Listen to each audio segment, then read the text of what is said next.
सोचो वो लड़की जो अपने पति को जान कहती थी, जिसके बिना एक पल भी नहीं रह पाती थी, वही लड़की शादी के 7वें दिन उस जान के सीने में चाकू घोंप देती है। क्यों? क्या कोई और था उसकी जिंदगी में, या कोई ऐसा सच जो कभी सामने नहीं आना चाहिए था? दोस्तों, उत्तर प्रदेश राज्य में एक शहर है कानपुर। कानपुर में एक लड़की रहती है जिसका नाम राधा है। राधा 23 साल की है। उसका गोरा रंग और देखने में बहुत ही खूबसूरत है। वह कॉलेज में बीए की स्टूडेंट है। और दोस्तों, उसी शहर कानपुर में एक लड़का रहता है जिसका नाम अंकित है। और अंकित 26 साल का है और वहीं एक प्राइवेट कंपनी में एक अकाउंटेंट है। एक दिन अंकित अपनी कंपनी के ऑफिस में बैठा था, तभी उसके फेसबुक प्रोफाइल पर एक फ्रेंड रिक्वेस्ट आती है। अंकित उसे एक्सेप्ट कर लेता है। फ्रेंड रिक्वेस्ट भेजने वाला कोई और नहीं, वही राधा थी। शुरू में तो बस हाय हेलो हुई। उसके बाद फिर उन दोनों में धीरे धीरे बातें बढ़ने लगीं। और फिर धीरे धीरे दोनों में दोस्ती हो गई।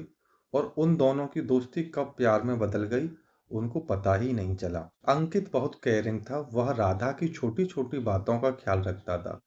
कभी उसे सरप्राइज गिफ्ट देता था तो कभी लॉन्ग ड्राइव पर ले जाता था। राधा को लगता था शायद यही मेरा हमसफर है। लेकिन दोस्तों, हर कहानी में एक मोड़ होता है।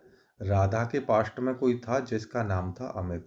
वो कॉलेज का दोस्त था और दोनों के बीच एक अधूरा रिश्ता बचा था, जो शायद राधा पूरी तरह भूल नहीं पाई थी। कई महीनों तक राधा और अंकित दोनों का रिश्ता चलता रहा। वो दोनों एक दूसरे से कभी पार्क में, कभी रेस्टोरेंट और कभी होटल में मिलते रहे। और फिर दोनों ने घर वालों से छुपकर लव मैरिज कर ली।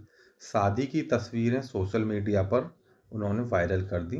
दोनों के चेहरों पर मुस्कान थी, आंखों में सपने।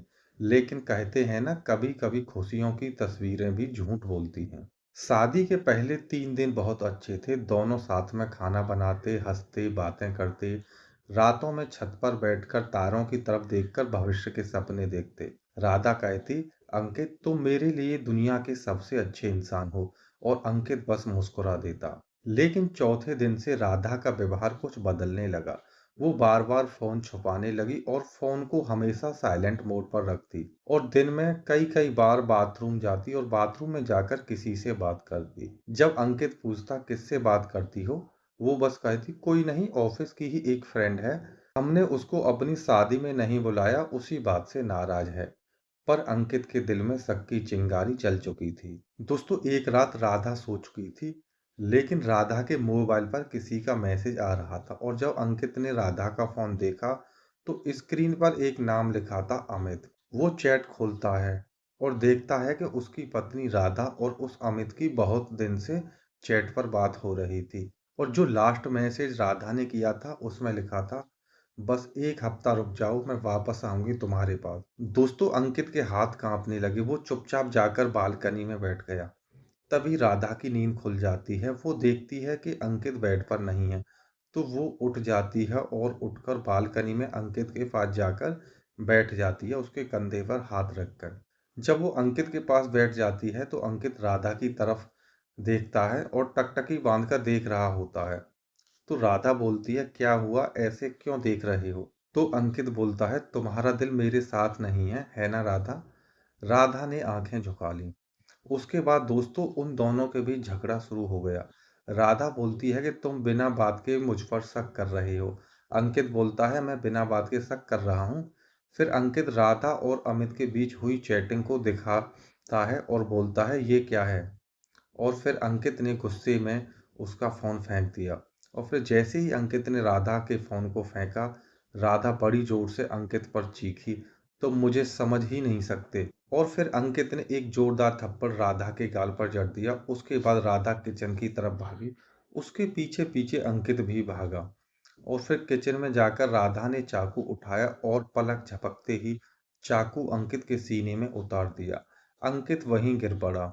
उसके बाद राधा वहीं किचन में दीवार से कमर लगाकर बैठ गई और राधा की आंखों से आंसू बह रहे थे। वो खुद समझ नहीं पा रही थी कि उसने क्या किया। वो बड़ी जोर जोर से चीख मार मार कर रो रही थी। पड़ोसियों ने चीखें सुनी और चीख सुनकर कुछ लोग उनके दरवाजे पर आए और बोले, क्या हुआ, गेट खोलो। लेकिन राधा ने गेट नहीं खोला। वो बस चीखें मार मार कर रो रही थी। जब काफी देर तक दरवाजा नहीं खोला तो वो लोग दरवाजा तोड़कर अंदर आए। अंदर आने के बाद उन्होंने देखा कि अंकित खून से लथपथ किचन में पड़ा है और राधा एक कोने में बैठी बस रो रही है और कह रही थी, मैंने जानबूझकर नहीं किया। तभी उन लोगों में से किसी ने पुलिस को सूचना दे दी। फिर कुछ देर बाद वहां पुलिस आई और राधा को गिरफ्तार किया गया। पूछताछ में राधा ने बताया कि मैं किसी और से प्यार करती थी, लेकिन अंकित से शादी सिर्फ मेरी मजबूरी थी। मैं उसे मारना नहीं चाहती थी, मैं तो पैसे और गहने लेकर भागना चाहती थी। लेकिन दोस्तों, उस रात राधा ने वही किया जिसका उसे जिंदगी भर पछतावा रहेगा। दोस्तों, कभी कभी जिंदगी हमें दो रास्तों के बीच खड़ा कर देती है। एक रास्ता सच्चाई का होता है और दूसरा झूठी मोहब्बत का। राधा ने दूसरा रास्ता चुना और खो दिया वो शायद जो उसे सच्चा प्यार करता था। अंकित के घरवाले आज भी कहते हैं, हमारा बेटा किसी को धोखा नहीं दे सकता था, लेकिन किस्मत ने सब छीन लिया। दोस्तों, प्यार अगर सच्चा हो तो जिंदगी बना देता है, पर अगर धोखे से भरा हो तो सब कुछ जला देता है।